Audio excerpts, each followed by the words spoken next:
देश की पुलिस व्यवस्था और खासकर भारतीय पुलिस सेवा यानी आईपीएस अधिकारियों की कार्य प्रणाली को लेकर एक बेहद गंभीर मामला सामने आया है। मामला छत्तीसगढ़ के कैडर के प्रशिक्षु आईपीएस अधिकारी राहुल बंसल से जुड़ा है। उन पर आरोप है कि अपनी शुरुआती फील्ड पोस्टिंग के दौरान उन्होंने 2 पुलिस अधिकारियों के साथ मिलकर करीब 1 करोड़ रुपए की कथित रिश्वत ली। आरोप बेहद गंभीर है क्योंकि शिकायत के मुताबिक यह रकम सीधे तौर पर नहीं बल्कि हवाला के जरिए 2 किस्तों में दिए जाने की बात कही गई है। इस मामले में दिल्ली की राउज एवेन्यू स्थित विशेष सीबीआई अदालत ने संज्ञान लेते हुए छत्तीसगढ़ के डीजीपी और सीबीआई निदेशक को नोटिस जारी किया है। हालांकि यहां सबसे जरूरी बात यह है कि रिश्वत लेने का आरोप अभी अदालत में साबित नहीं हुआ है। फिलहाल यह मामला शिकायत, उपलब्ध बताए जा रहे डिजिटल साक्ष्यों और अदालत की शुरुआती कार्रवाई के स्तर पर है। नमस्कार, मेरा नाम है राज माहौर। आप देख रहे हैं न्यूज वॉच इंडिया का स्पेशल प्रोग्राम ऑपरेशन ब्लैकआउट। सबसे पहले हम आपको यह बताते हैं कि आखिर मामला क्या है। बताया जा रहा है कि छत्तीसगढ़ के सरगुजा जिले के अंबिकापुर में अपनी शुरुआती फील्ड पोस्टिंग के दौरान प्रशिक्षु आईपीएस राहुल बंसल और साइबर थाने में तैनात 2 उप निरीक्षकों पर एक आपराधिक साजिश के तहत रिश्वत लेने के आरोप लगाए गए हैं। शिकायतकर्ता का दावा है कि आरोपियों के रिश्तेदार से करीब 1 करोड़ रुपए की रकम मांगी गई और ली भी गई। आरोप के मुताबिक मई 2026 में यह रकम 50-50 लाख रुपए की 2 किस्तों में हवाला के माध्यम से पहुंचाई गई। लेकिन इस पूरे मामले में एक और चीज ने इसे बेहद गंभीर बना दिया, वो है कथित व्हाट्सएप कॉल रिकॉर्डिंग्स। शिकायतकर्ता की ओर से दावा किया गया कि पुलिसकर्मियों के साथ हुई बातचीत को रिकॉर्ड किया गया था। इन रिकॉर्डिंग्स को डिजिटल साक्ष्य के तौर पर पेश करते हुए सीबीआई में शिकायत की गई। बताया गया है कि 8 जून 2026 को शिकायत किए जाने के बावजूद कोई ठोस कार्रवाई नहीं हुई। इसके बाद शिकायतकर्ता की ओर से दिल्ली की विशेष सीबीआई अदालत का रुख किया गया। 1 जुलाई 2026 को आकाश कुमार की ओर से अदालत में शिकायत दाखिल की गई।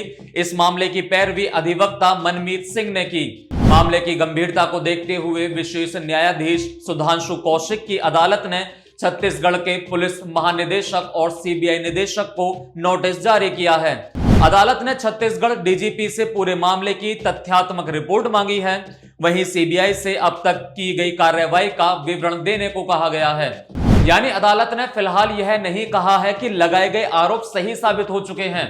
अदालत की कार्रवाई का मतलब है कि शिकायत में लगाए गए गंभीर आरोपों पर संबंधित एजेंसियों से तथ्य और कार्रवाई की जानकारी मांगी गई है। अब बात करते हैं आरोपी आईपीएस अधिकारी राहुल बंसल की। जानकारी के मुताबिक राहुल बंसल मूल रूप से राजस्थान के जयपुर के रहने वाले हैं। उनका जन्म 26 जून 1994 को हुआ था। उन्होंने बीटेक की पढ़ाई पूरी करने के बाद यूपीएससी सिविल सर्विसेज एग्जामिनेशन 2021 में सफलता हासिल की। बताया जाता है कि उन्हें ऑल इंडिया स्तर पर 377वीं रैंक मिली थी और इसके बाद उन्हें छत्तीसगढ़ कैडर आवंटित किया गया था। उन्होंने 29 अगस्त 2022 को पुलिस सेवा ज्वाइन की और वर्तमान में सरगुजा जिले में अपनी सेवाएं दे रहे थे। एक तरफ राहुल बंसल का करियर एक युवा आईपीएस अधिकारी के रूप में आगे बढ़ रहा था, वहीं दूसरी तरफ उनकी शुरुआती पोस्टिंग से जुड़ा यह विवाद अब अदालत तक पहुंच चुका है। सबसे बड़ा सवाल यह है कि क्या वास्तव में 1 करोड़ रुपए की कथित रिश्वत का लेन देन हुआ था? क्या हवाला के जरिए 50-50 लाख रुपए की 2 किस्तों में रकम पहुंचाई गई? क्या व्हाट्सएप कॉल रिकॉर्डिंग्स में ऐसी कोई बातचीत है जो इन आरोपों को मजबूत करती है? और अगर आरोप सही पाए जाते हैं तो इस पूरे मामले में कौन कौन लोग शामिल थे?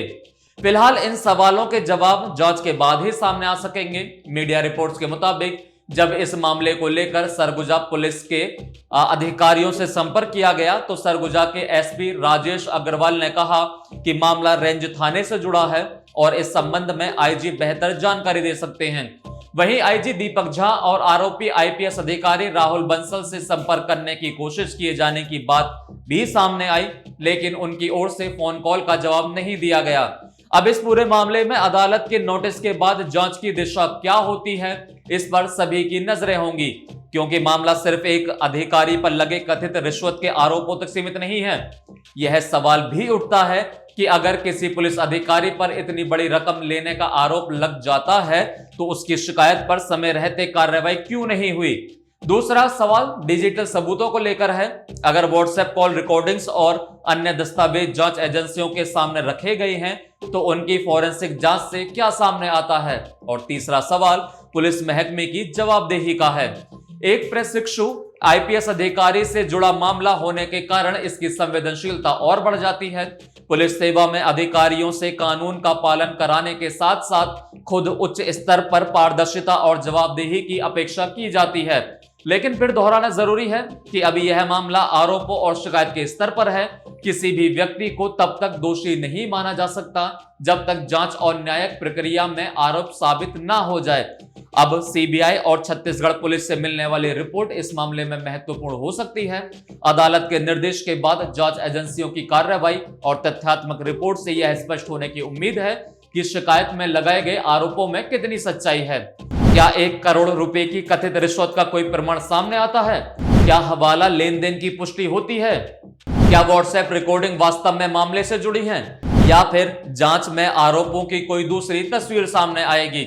इन सभी सवालों के जवाब आने वाले दिनों में जांच और अदालत की कार्रवाई से सामने आ जाएंगे। फिलहाल इतना जरूर है कि ट्रेनी आईपीएस राहुल बंसल से जुड़ा यह मामला अब दिल्ली की विशेष सीबीआई अदालत तक पहुंच चुका है और अदालत ने डीजीपी और सीबीआई से जवाब मांगा है। अब देखना होगा कि जांच में क्या सामने आता है और क्या यह मामला सिर्फ आरोपों तक सीमित रहता है या फिर इसके आधार पर आगे कोई बड़ी कार्रवाई होती है। आप इस पूरे मामले पर क्या सोचते हैं? हमें कमेंट करके अपनी राय जरूर बताएं।